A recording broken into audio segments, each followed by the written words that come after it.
We the people. 3 simple words that are the introduction to one of the most powerful documents in history, the U.S. Constitution. The Preamble is a simple yet eloquent introduction to the Constitution, the written basis for government in the U.S. that describes the separation of powers and our complex system of checks and balances. But the beginning of it all is those 3 words. Or is it?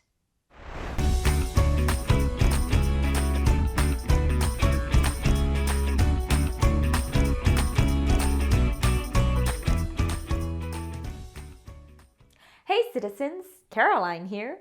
By the end of this video, you will be able to explain the meaning of each part of the preamble in your own words. The PDF will provide you with an opportunity to dive deeper into the preamble. Make sure you have the PDF printed out to follow along. In order to understand the preamble, we'll first look at a different document, one that you've probably heard of.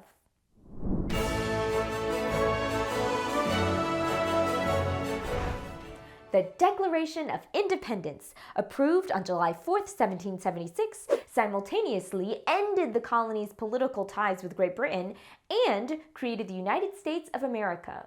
But you know that already, right? One thing you may not know is that the U.S. Constitution is considered by many to be a partner document to the Declaration, even though it wasn't approved until 1788, some 12 years later. In the Declaration, Thomas Jefferson states in the opening sentence the intent of the document: dissolve the political bands. Jefferson later, in the same sentence, says that the U.S. will declare the causes for the breakup. In other words, Jefferson says the U.S. is breaking free from England and the reasons for doing so are going to be stated. Jefferson then does just that, specifying 27 reasons for the breakup, many of which you can probably list. Jefferson begins with 18 of those reasons, which he, referring to King George III of England.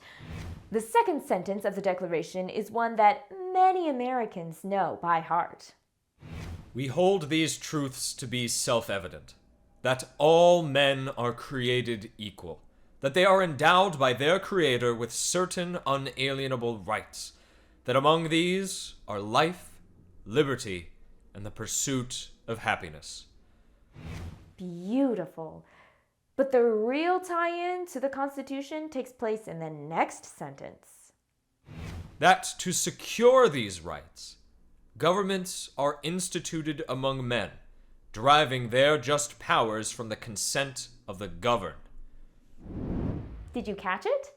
Jefferson says that governments get their power from the consent of the governed, which is, of course, the people.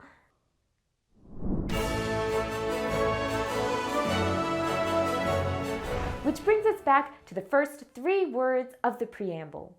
We the people. That's not a coincidence, folks. While Jefferson was the main writer of the Declaration, James Madison served as the primary author of the Constitution. The two were good friends, political allies, and fellow Virginians.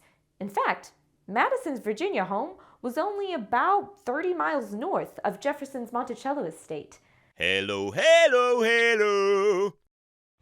So, when Madison began the massive document that is the U.S. Constitution with those 3 words, he states from the outset not only who the document is for, but also who the document is from.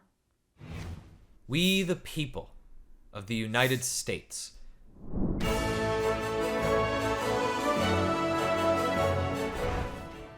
One thing you should remember is that the preamble is actually just one long sentence. But Madison accomplishes so much in that sentence. He actually provides the purpose for the entire Constitution in the next few words. In order to form a more perfect union. That's it. The entire reason for the U.S. Constitution summed up in a mere 8 words. Notice that we aren't trying to create a perfect union. Nobody's perfect, right? But we always strive to form a more perfect union, to make our nation better.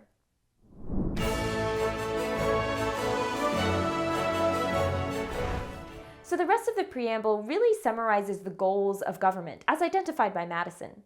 Let's look at them one at a time. Establish justice. This simply means that we make sure everyone is treated fairly, regardless of differences such as gender, age, ethnicity, or wealth. We all have the same rights. Ensure domestic tranquility. A few big words there, but they simply mean that we guarantee peace, safety, and privacy in our homes. Provide for the common defense. Providing for the common defense is keeping everyone safe from foreign threats. Our military and organizations such as Homeland Security do that. Promote the general welfare. What Madison means here is to take care of everyone in the U.S. and do what is best for the nation and its citizens. Government services such as highways and Social Security are meant to help everyone. And secure the blessings of liberty. This phrase means that we will protect our rights and freedoms and we won't let anyone take them away. To ourselves and our posterity. Madison says that not only is the Constitution being written for his generation, it's designed for all future Americans too. He was right, as it has worked for well over 200 years. Do ordain and establish this Constitution for the United States of America. The closing words simply say, "This is approved and now in use."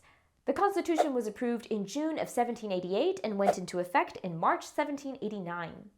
Since then, it has been the framework and supreme law of the U.S. government. Many nations around the world have mimicked it, and ours is considered the world's oldest active constitution.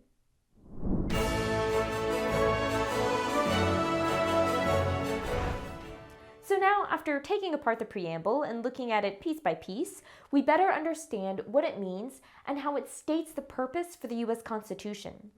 We also examined the relationship between the Constitution and the Declaration of Independence.